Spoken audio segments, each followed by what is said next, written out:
Hi, welcome back to Finally Revealed.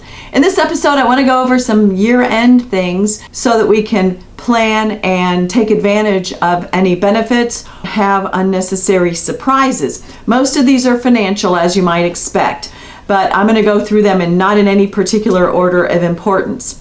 The first section is on business. Consider deferring compensation to next year and also examine the company's ability to expense equipment purchases or other things that might otherwise be a capital item, an asset purchase. Some of those rules pertain to the size of the earnings that the company has and the size of the purchases, and they require consultation with an accountant, but it's not something that is a huge thing for the accountant to be able to determine, and therefore a quick email and the time to make any purchases that are needed and at a better benefit financially for the company can be worth it.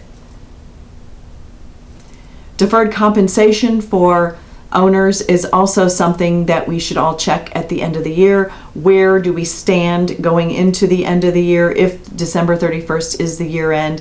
And is there a benefit to stopping that, closing off the year, and pushing everything to next year? Again, check with your accountant and financial advisor. Personally, also coming up against the tax year, tax credits.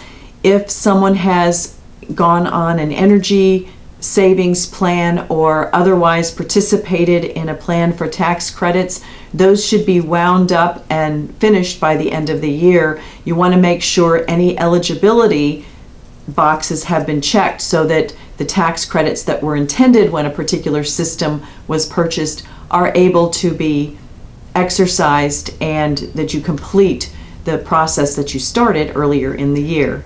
Moving over to wages or earnings on the job, if there is a cafeteria plan, you want to make sure that all of the funds that are put into the cafeteria plan for this year have been used so that they are not wasted or lost.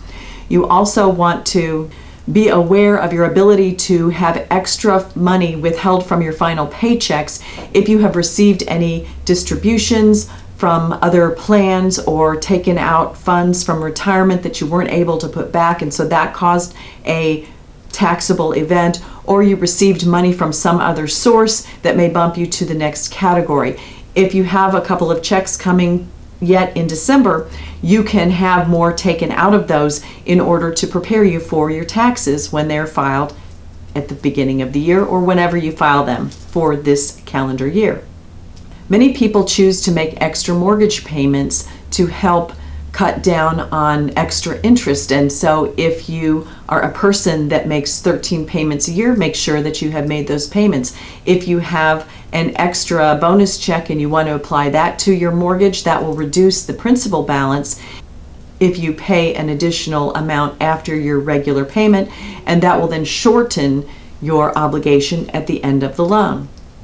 Also on mortgages, you want to check the real estate taxes and the values in your area. If the taxes have not yet been assessed, look and see if those amounts are going up, and you can plan for that now.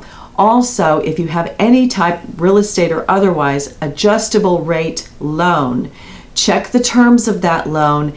Is that getting ready to go up? Has the interest rate, the prime interest rate or whatever the interest rate scale or index is on that loan, has it fluctuated, and are your payments getting ready to go up? You want to be able to budget for that, so having that information in advance will be helpful.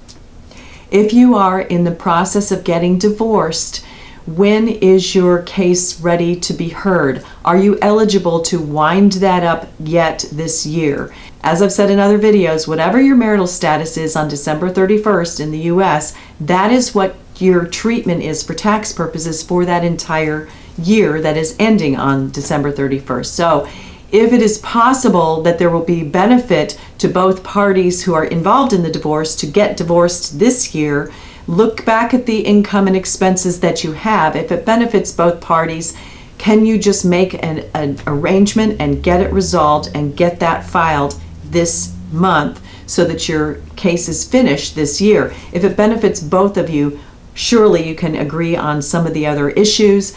And And perhaps you can get this resolved now simply by the fact of eliminating any further uncertainty, having something not hanging over your head. You've both decided to be divorced.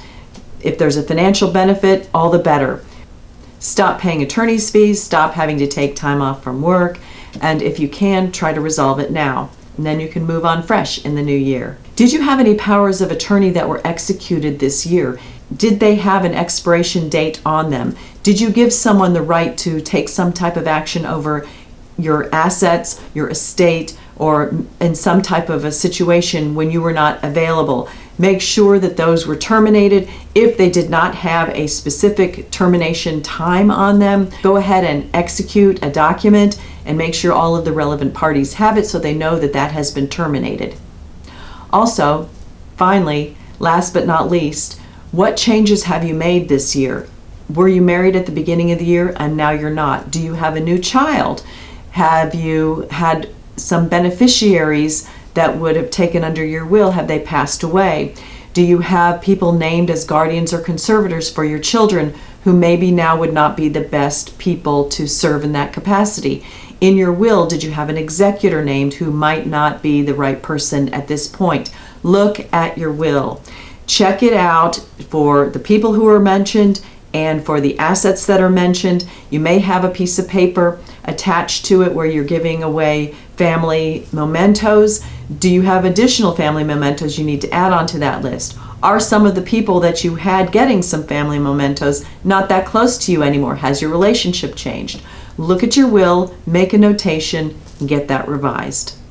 I hope these tips were helpful for you. If you learned something or if it gave you something to think about, give me a thumbs up. Leave any comments or questions below. Subscribe to see the other videos. Thanks for watching, and come back and see me next time.